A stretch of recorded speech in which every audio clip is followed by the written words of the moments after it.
Right, so obviously you've seen my thumbnail if you clicked on this video, and just like pretty much everyone out there, I don't like the sequels at all. And I need to kind of do this. I want to talk about them. And I'm going to start with The Force Awakens.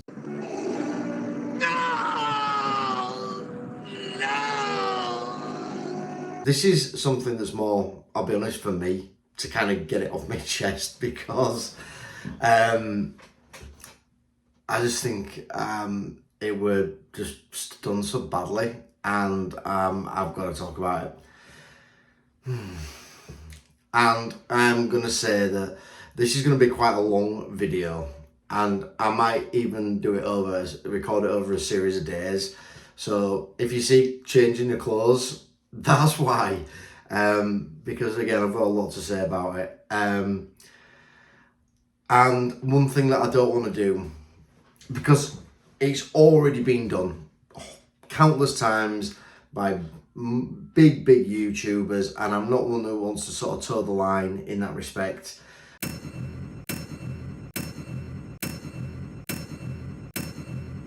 I'm not going over this film piece by piece.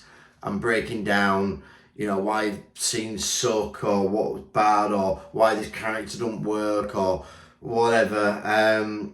I just don't want to do that at all. What I'm going to do is I'm going to try and talk about what I think would have worked, and how I think that they could have made these actually really awesome. Because, and this is what's so frustrating, is that they've got such an amazing catalogue, lore, you've just got so much to build off, and they totally didn't.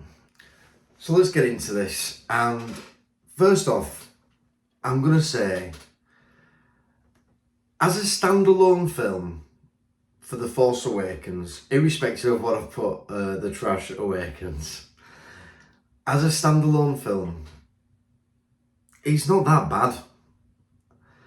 I thought it were okay.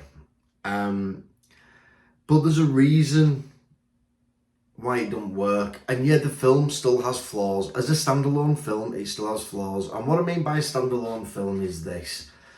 If you didn't have the previous films to go from, but I'm just going to explain. I went to the cinema to watch it when it came out. I went with a bunch of friends, as you do, and I remember walking out just feeling disappointed by it. Just sort of thinking to myself, we're okay, it wasn't great. And this film, in reality, is supposed to follow on from Return of the Jedi. And you've kind of got that in your head. So, yeah, as I say, as a standalone film, and I know this may sound contradictory to what I've just said, but as a standalone film, if there was no other Star Wars and it was just this, it wasn't bad. It wasn't great, it wasn't bad, it were meh. Yeah. But the reason it doesn't work is that it's not a standalone film. It's part of a massive franchise. In some respects, probably the biggest movie franchise in the world.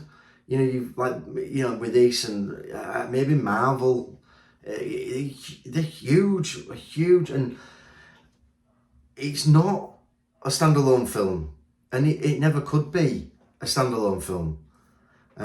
So, it's following on from something that's huge. And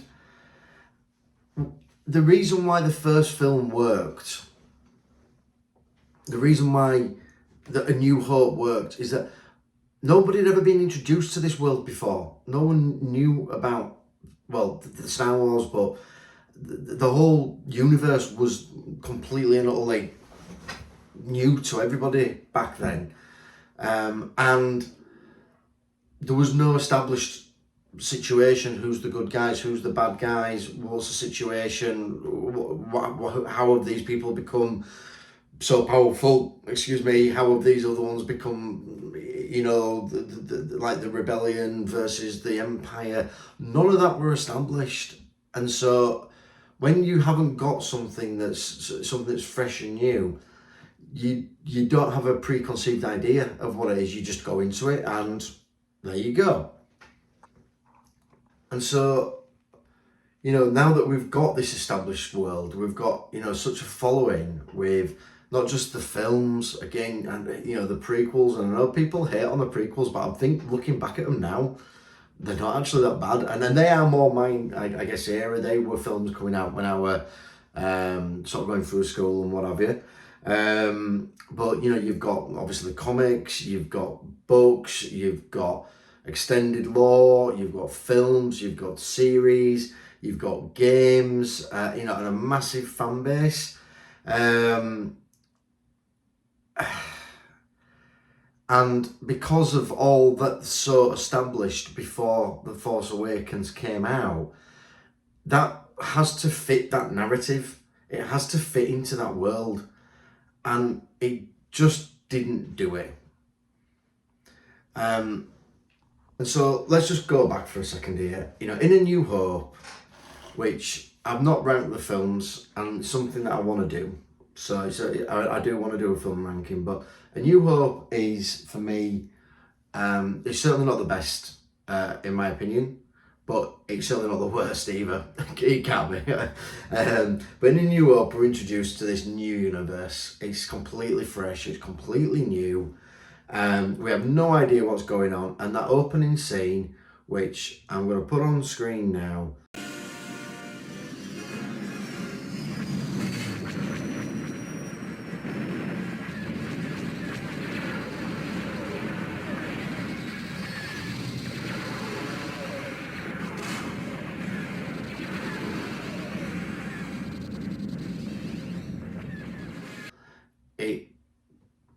this shows us who's good and who's bad, what's going on. It gives us a clear indication. And Vader coming in the way that he does with the music and obviously the stormtroopers, we know what's going on. We know. And it's good how it's done, because it introduces you to a sort of an antagonist and protagonist situation. But without even showing, I guess, the main characters, like, for example, Luke. We're not introduced to him until quite a bit into the film. So, yeah, it's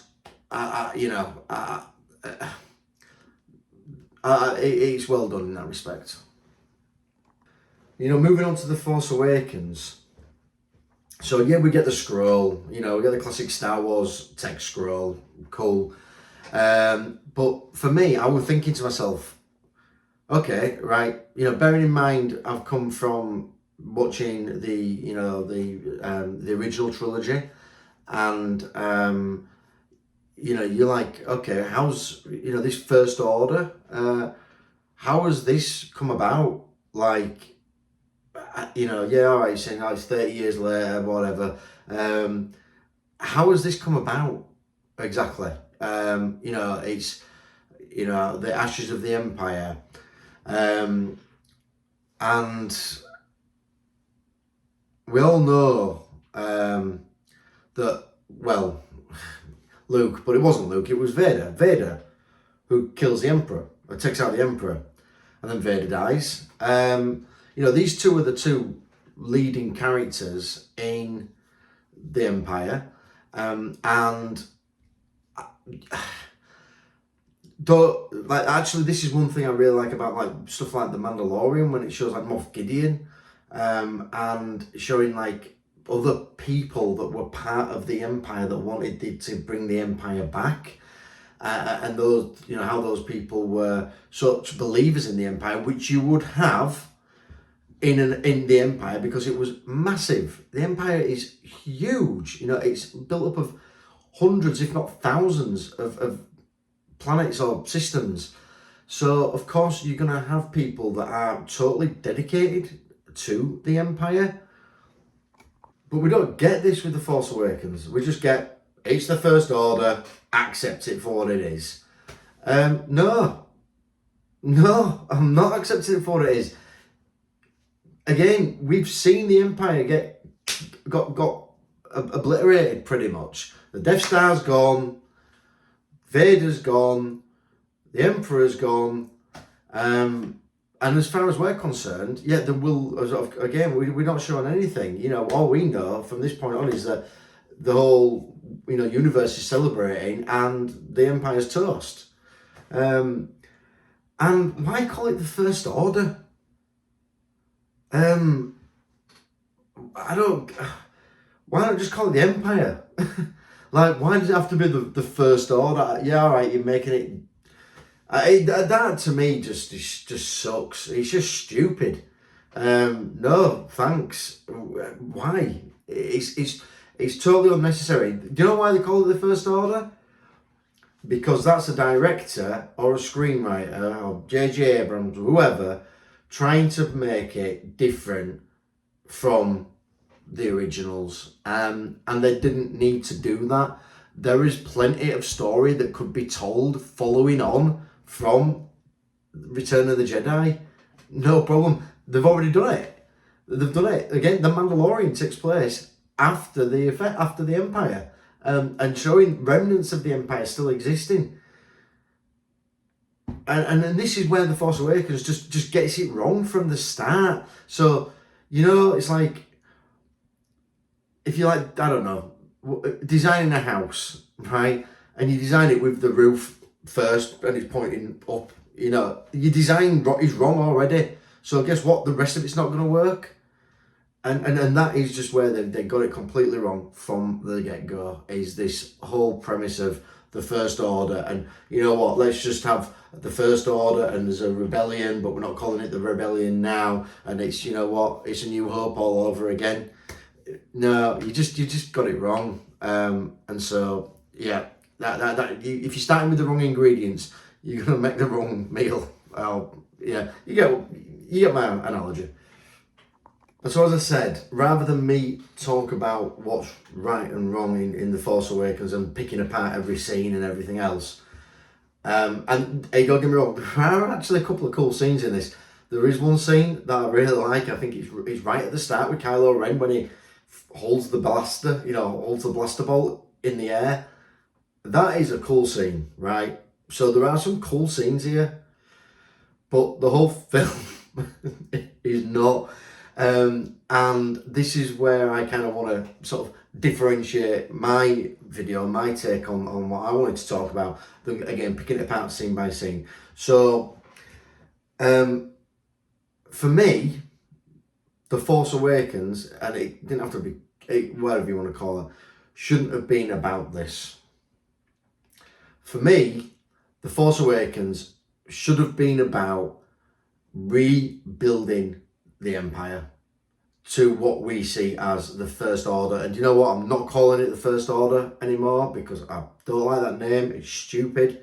And so it should have been about rebuilding the Empire and getting it to the point of where we start to see the Force Awakens.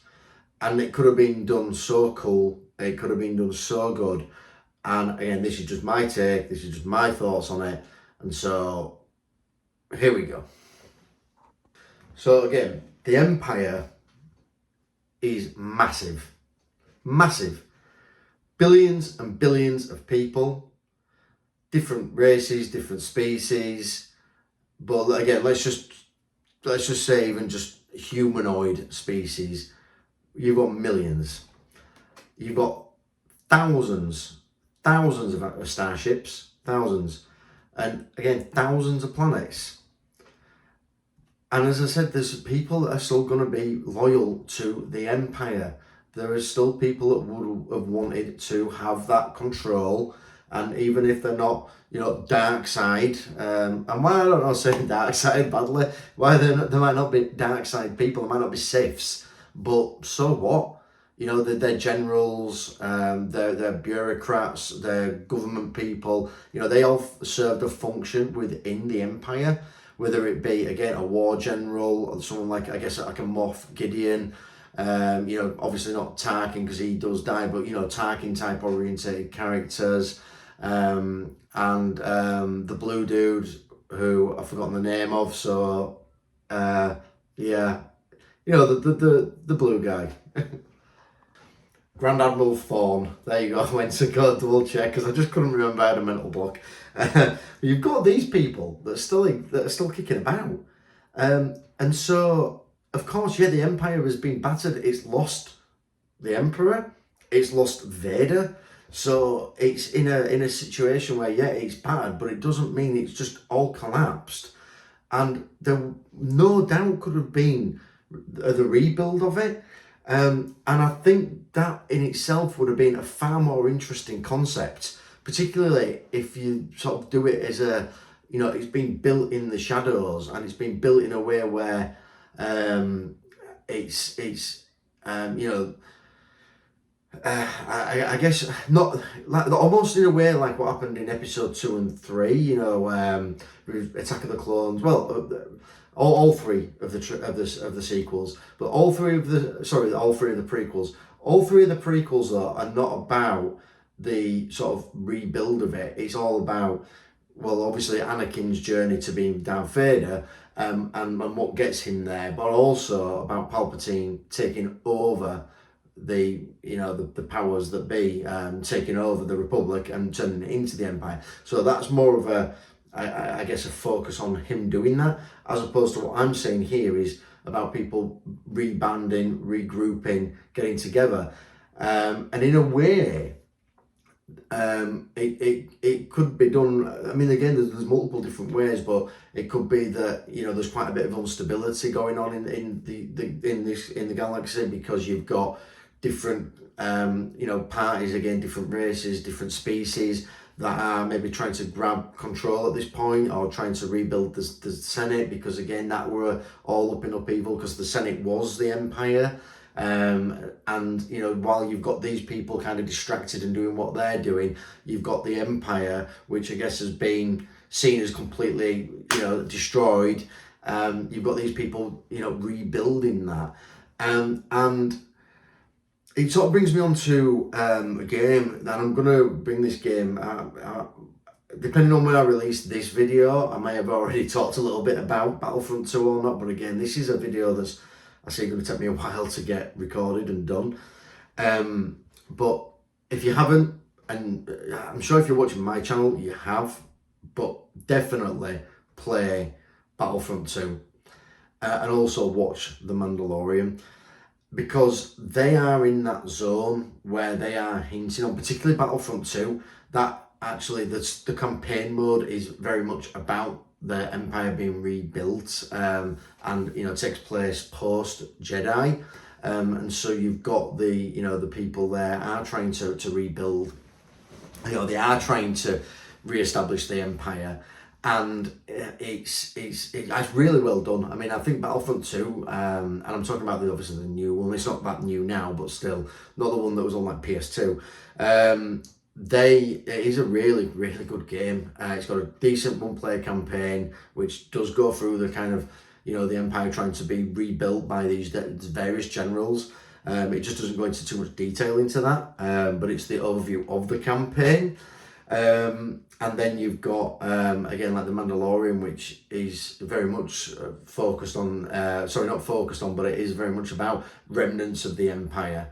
But again, that takes place before the Force Awakens. And so it's almost like people that are actually passionate and actually care about the franchise and actually care about Star Wars have gone, yeah, this don't make any sense. So I'm not saying my idea is completely original in that respect. I'm certainly not piggybacking off anybody's idea. It's one that I've talked about and sort of talked with friends about and what have you for a long time.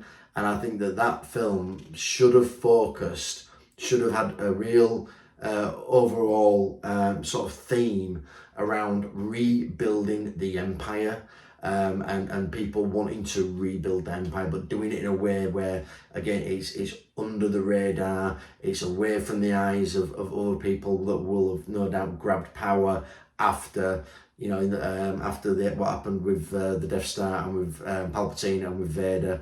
And again, you've got these generals, you've got Thrawn, and you've got, again, Moff Gideon, and again, you're going to be loads. I mean, look, you've got thousands of Star Destroyers. They weren't all destroyed just because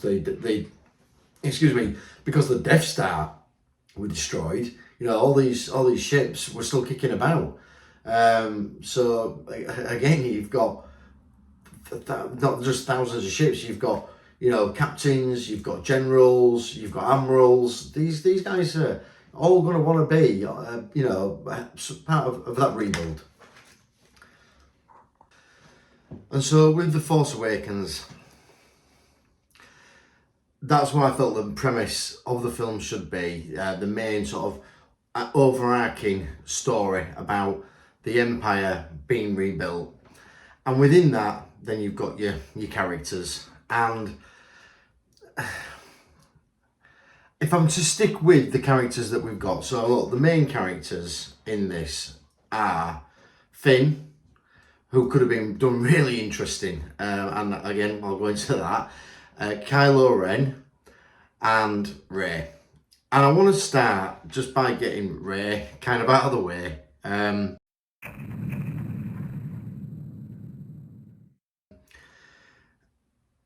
I sort of feel sorry for Daisy Ridley here, because I don't think she's a bad actress at all. Like, I think, she gets a lot of hate online for the character of Rey.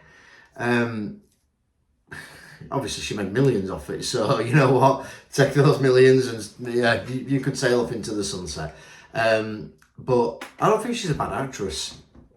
It's the character we wrote terribly, and if we're just going to overlook what again has been said time and time again, about being overpowered and everything else, and a Mary Sue, and all this type of stuff. Let's forget that. It's been done. I want to talk about what I think they should have done, how they should have approached the character. And so we're going back here because, again, I'm talking about The Force Awakens being about the Empire being rebuilt, and so maybe it should have been sort of set like 10 years earlier than what it is set in the current films. So yeah, maybe it should have been set like 10 years earlier. But you've got Rey, and then they made her this orphan girl, and tried to kind of, I guess, replicate what was being done with Luke Skywalker, but it wasn't replicated because Luke Skywalker lives with his aunt and uncle. His mum's died, as we know, Padme, and at the time we don't know that Darth Vader's his dad. All he knows is that his father's dead. So he's living with his aunt and uncle. And Rey, in obviously in these films, is just on her own. So she's just living on her own. I don't think that's a particularly good way to start this. The reason why I don't think it's a good way to start it is that it's almost like trying too hard to build sympathy for her. And I don't think they needed to do that at all. Again, even if you sort of see her as an orphan, maybe she's living with people, and she's again, but she's been adopted or whatever. You don't need to put her in just a dire straits situation, which is really what it is, to try and sort of build and gain sympathy for the character. So again, from where I'm sat, is that maybe she's either one, living with some foster parents, and we find that out, or again, she's been adopted somehow, living in a village and locals have sort of adopted her, and again, we find out that the parents have passed away or whatever. But I think the way that they should have built Rey as a character, and not sort of thrown her into the whole sort of, let's say, adventure of the Force Awakens, where she's meeting Han, and then she's able to fly a ship and fix a ship, and she's got force powers, and she can grab lightsabers, and she knows how to use a lightsaber. Forget all that, right? For me, I think the way that she should have done this is have Rey as being a character that we almost like look into, almost as though Again, she's somebody that, we get to see sort of glimpses of this character. We don't know anything about her.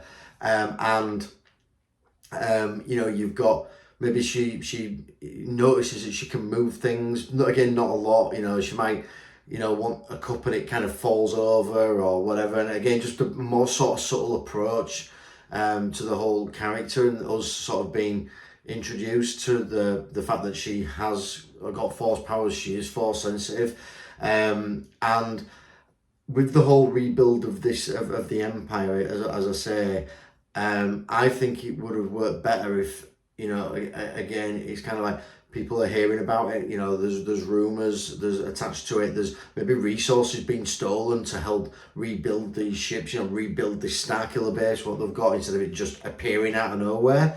And again, that might seem like a more boring approach than, all of a sudden Rey's there and she's thrust into adventure and here we go. But again, this isn't a standalone film. We've got an established lore, we've got legacy, we've got it's all done. So in that respect, I think it could have been done more subtle, and I think in a way what would have been more interesting is if you've got, let's say, Luke is becoming aware of Rey, because she's starting to sort of, I guess, get pick up force. She's becoming a bit force sensitive. She's becoming aware of it, and she thinks it's all weird. She feels like maybe a bit of an outcast from it. Again, maybe she's like a bit of an outcast from friends her age or whatever because she's force sensitive. But Luke is becoming aware of her. And let's not forget that Luke in the film was, or apparently in this was running a sort of a training academy, if you will, like a Jedi temple, if you will. And so Luke is obviously someone that's going to be super sensitive to this. And again, it's all about how Luke should have been done, because that was just crazy what they did with him.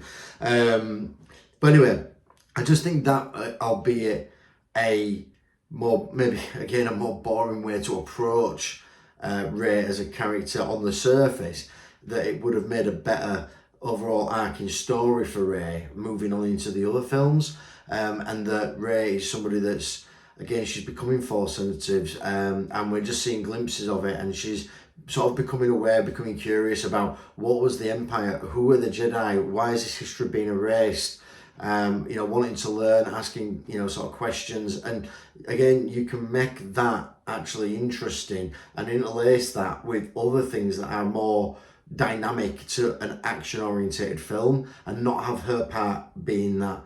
So look, have I fleshed out a full story for this? No. But do I think that the character could have been so much better, so much easier?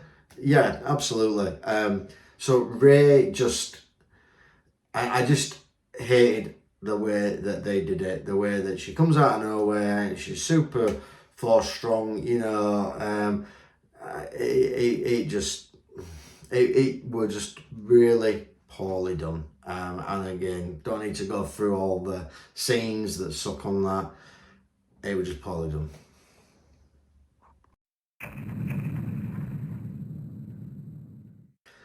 And I'm going to talk a little bit about Finn.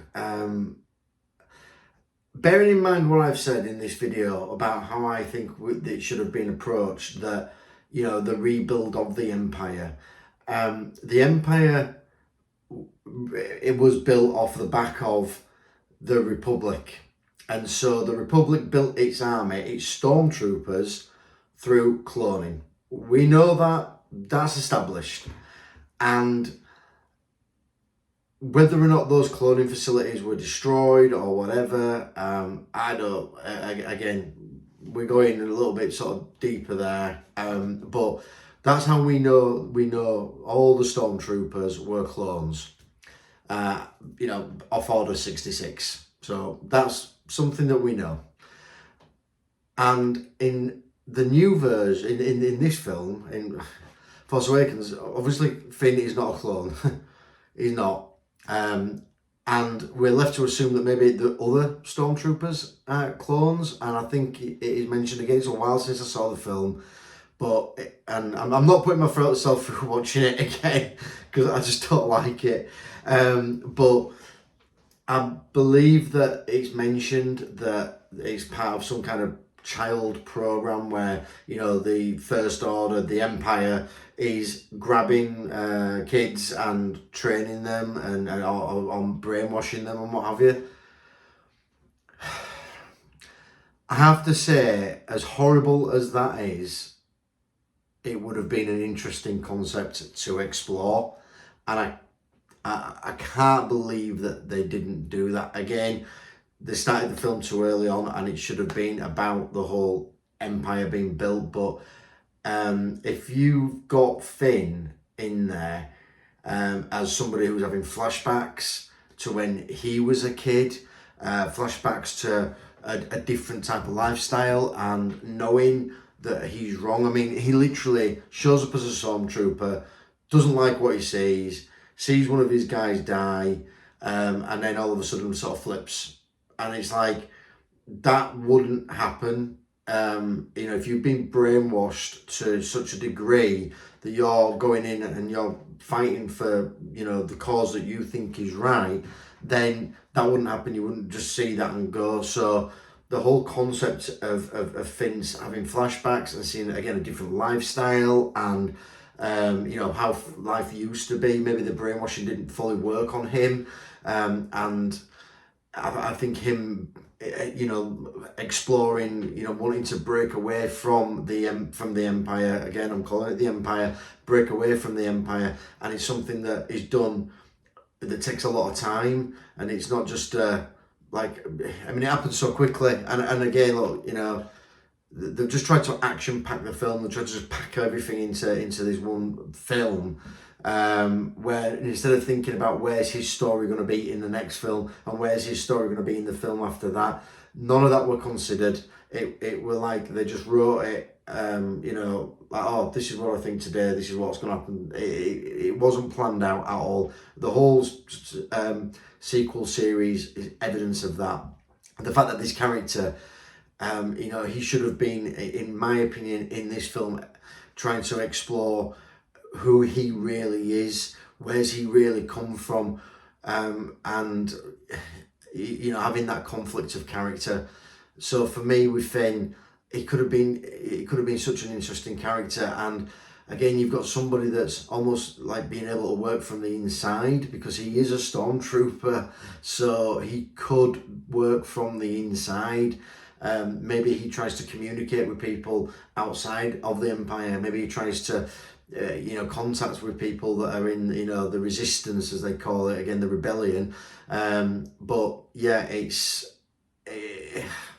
could have been done so much better. And I know I've said that a bunch of times, and I'm going to say it a bunch more. So there you go. But that's just my take, that they could have really explored the psychological and the mental sort of impact that, you know, the brainwashing and the program of putting people, you know, forcing them through to you know, the Empire's new Stormtrooper program. And again, why do this? Like, was the cloning facility destroyed?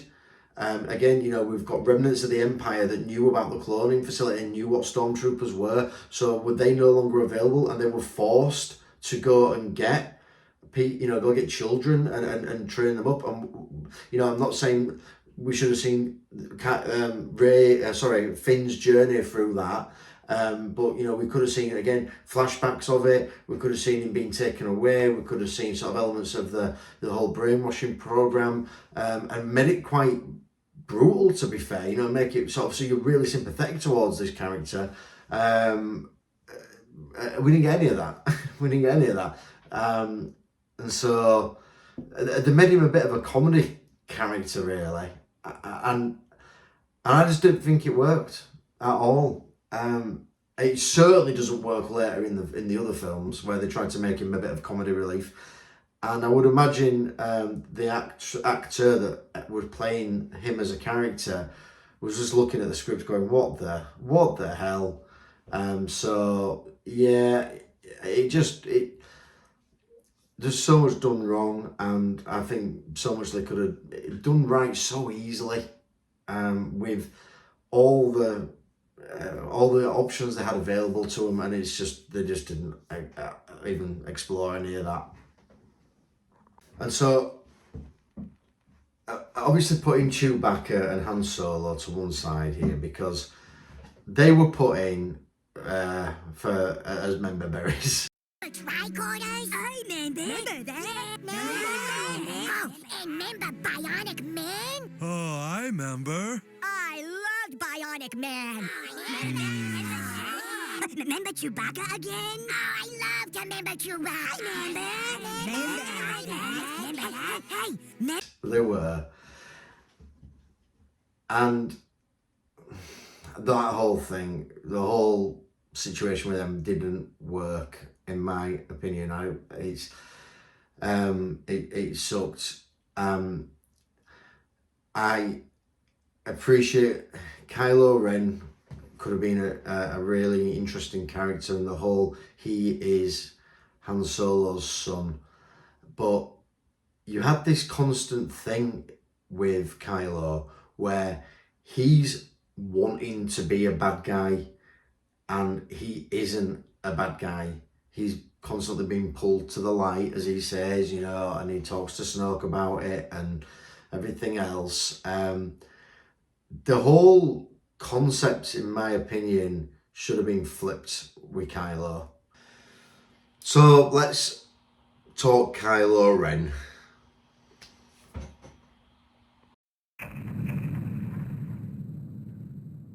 I think having Kylo as the bad guy works. We see him get angry. He's a bit petulant. He's been called the emo kid and whatever.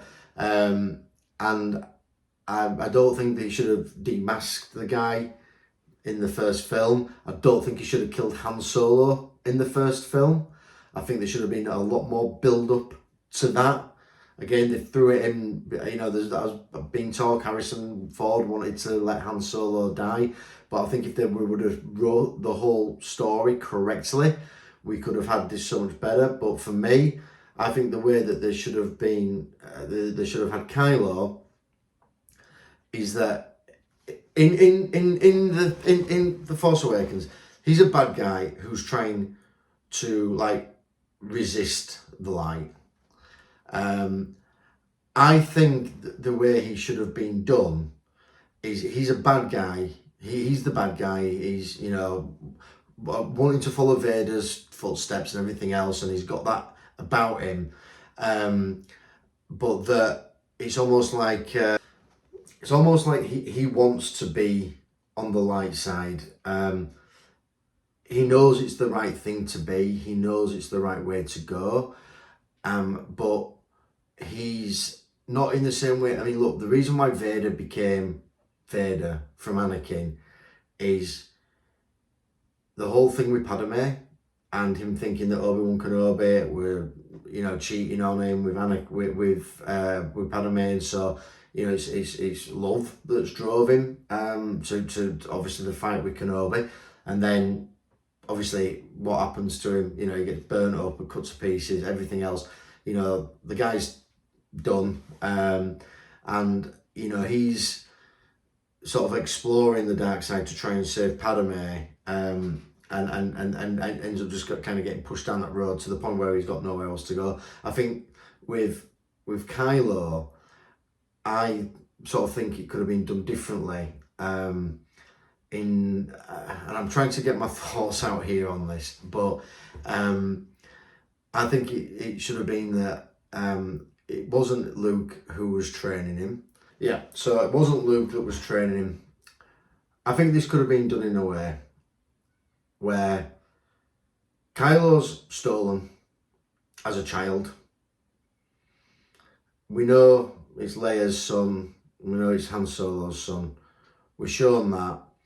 The Empire, the people that know, so again, whether it's a Thorn or a Moff Gideon type character, somebody who knows about Force sensitivity, knows about them having a child and manages to have him stolen. So they steal Ben Solo, Kylo Ren. And we see, again, in the same way that I talked about Finn having sort of flashbacks, we see this happen. So it's shown to us. Don't need to go in great detail, we just know. And that he's brought to now Snoke, who's rebuilding, the Empire. And he wants a kind of Vader type character. And he's training Kylo on the dark side. So that's all he's known. He's kind of grown up with that and that alone because, again, he was stolen. And the light side is something that keeps sort of popping through because he's from a good family. He's not a dark side, naturally a dark side character. He doesn't know any different. And I think the way that they could have built Kylo as a character could have been, again, so much more interesting, so much better.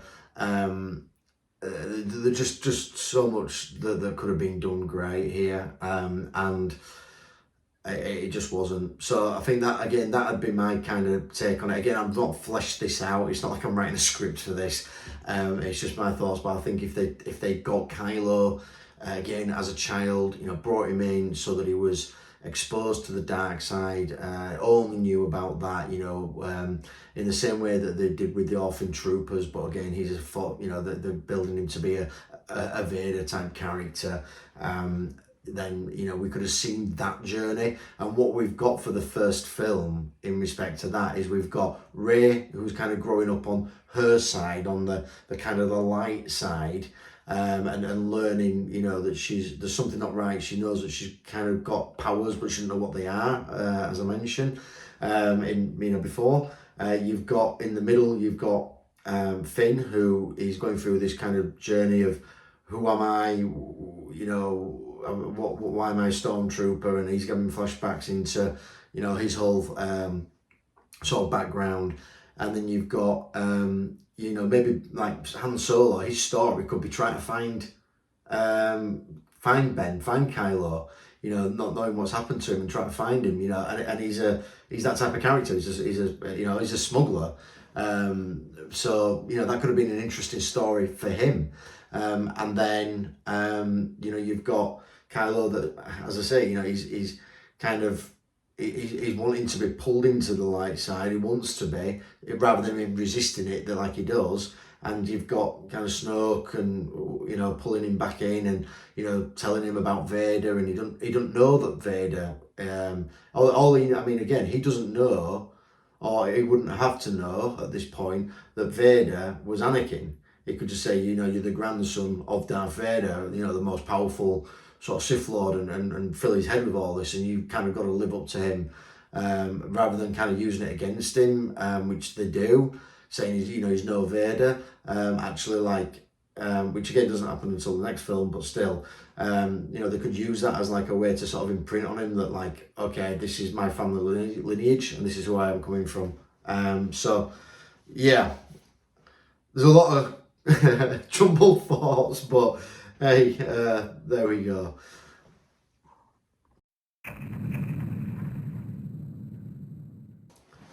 And so we come on to Snoke, and I'm putting Snoke as one of the main characters in this, even though in reality he kind of isn't. He's just a bit of a facilitator.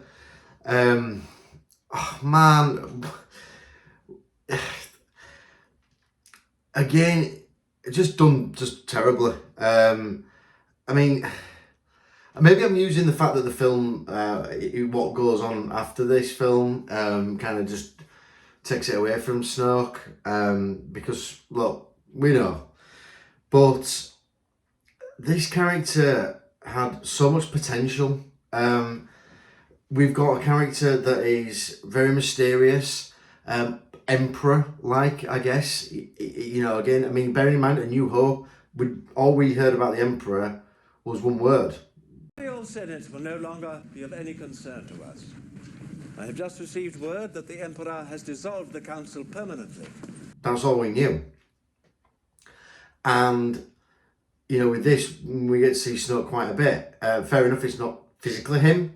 It's a projection. It's a hologram.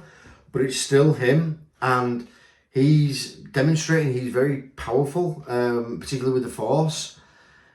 And I remember walking out of the film thinking, who is Snoke? Like, he was the most interesting character to me because he was so wrapped in mystery. And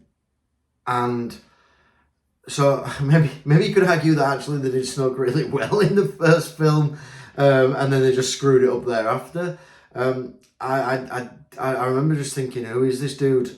And I was looking at the time, I was watching YouTube videos, and YouTube videos around Snoke were getting way more hits because people were like theorizing about who he was. You know, was he really Darth Plagueis, which is, you know, Palpatine's mentor was, and even though we learn that, you know, Palpatine kills Plagueis, maybe somehow he's found a way to come back, and there could have been some really interesting concepts that came around from there. I don't really have any critique to say about Snoke other than he sucked. Afterwards, it would started off pretty good, started off pretty well, and then we just got nothing burger out of it. Oh God. Anyways, yeah. So that's just my take on Snoke.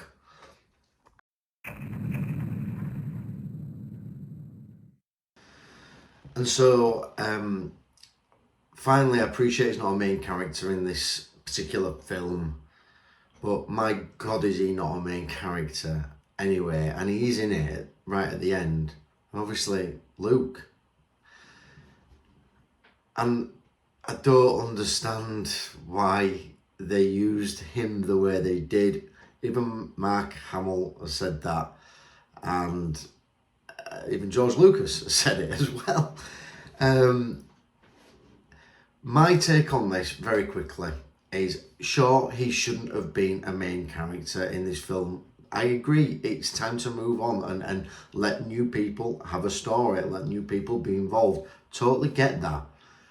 But why couldn't he have been maybe just an older, more advanced version of what we saw in The Mandalorian, where he's you know, looking to train people and looking to impart his knowledge. Luke Skywalker's somebody that you know, has been on, you know, exposed to the light side, exposed to the dark side, you know, felt that rage, was, you know, at that point at the end of Jedi, and knows the sort of struggle of training, and he could have had that in the film, but I think in a way, becoming aware of Rey, again, becoming aware of her, and maybe, you know, instead of, you know, Rey, them seeking out, you know, Luke, so they've got this map to go seek Luke, flip it around, do it the other way, have Luke become aware, and the one that's maybe trying to get to Rey, you know, so he can sort of train her and teach her and show her the light side. So, yeah, just, it's kind of brutal to see what they did with him. And I know I'm far from the first person to say it, but that's just my idea, is that why couldn't he have been running a Jedi temple / academy, you know, trying to bring people in that are Force sensitive. He becomes aware of her for whatever reason, and he, you know, wants to sort of set out to find her. And again, you could have two sort of stories running parallel, where you've got Han Solo that's trying to look for Ben, trying to look for Kylo Ren, you know, and trying to sort of infiltrate the Empire to get to him. And I've talked about the sort of the side with Ben, where he, you know, has been forced into being a dark side person through, you know, what have you. You know, but he's not a bad person, isn't Ben? He's not at all. And I'm not saying that we make Rey the bad guy. Well, maybe we should have done, you know, in the later series, in the later films. But I think it'd have been way better to flip the situation and have it so, you know, Luke is looking for Rey. But Anyway, I'm going to move on to my conclusion. And so I know that there's other characters in there. Again, you've got, you know, Poe, the pilot, and you've got Captain Phasma and what have you. And again, you can flesh out all this. But as I say at the start of this video, I walked out of this film from the cinemas just feeling a bit empty. Like, I didn't walk out of it thinking, wow, you know, that were crazy, that were cool, that were amazing. I walked out of it sort of with question marks and thinking, well, you know, my biggest thing, well, who was Snoke? Like, who is this dude? And just sort of thinking to myself, yeah, I didn't massively gel with it. It is, and this has been said countless times. So again, I am not the first person to say it, and I won't be the last. But it is very much a rehash of A New Hope. Everything about it is very much a rehash of New Hope, and I'm not saying that there wasn't things that they could have taken from A New Hope, but it didn't need to be done. There's, in my, again, so many ways you could have taken these characters and this story and evolved it into a universe that we're already familiar with. As I say, as a standalone film, could this have worked? Like, could it have worked the way that we've got it and the way that we've seen it? Yes, it could. Certainly not with the other ones. And I am going to get to the other ones. I'm going to get to The Last Jedi and The Rise of Skywalker, because holy smokes do they go downhill. Like, it really does. But as a standalone film, could this work? Yes, but it's not a standalone film. It's not. It's part of one of the biggest movie franchises in the world. And I don't think there'll have been anybody who will have gone to see The Force Awakens and not been familiar with, you know, what's gone on, you know, what A New Hope is, what Empire Strikes Back is, what Return of the Jedi is, the prequels, you know, Revenge of the Sith, and a lot of the other stuff attached to it. I can't imagine that. I mean, maybe there is, and maybe there is people who, you know, I guess young enough that have gone and just seen that, but you know, by their parents or whatever. But the majority of people that are going to see this film are going to see it because they're invested in this franchise. And to not understand that as a director or as a writer and put out what you put out is almost criminal in a way. Again, look, are my ideas fantastic? No, but I still think that they make more sense and could be built upon to the next sort of film and the film after that than what we got presented. And I'm no doubt I'm one of millions that think the same thing. I know this video has been pulled apart. Sorry, this film has been pulled apart, and I'm not here to do that. I'm here to talk, to say what I think could have worked, what they could have done. And, you know, based off the back of the whole rebuild thing, the thing that we've seen in Battlefront 2, it's again sort of in Mandalorian, and how these characters could have been developed, it could be amazing. But it wasn't. And so the conclusion, it sucks. Anyway, I've not said this, and I'm hoping that you've made it this far in this video. And if you have, great. And that's where I'm going to hit you with the please like and please subscribe.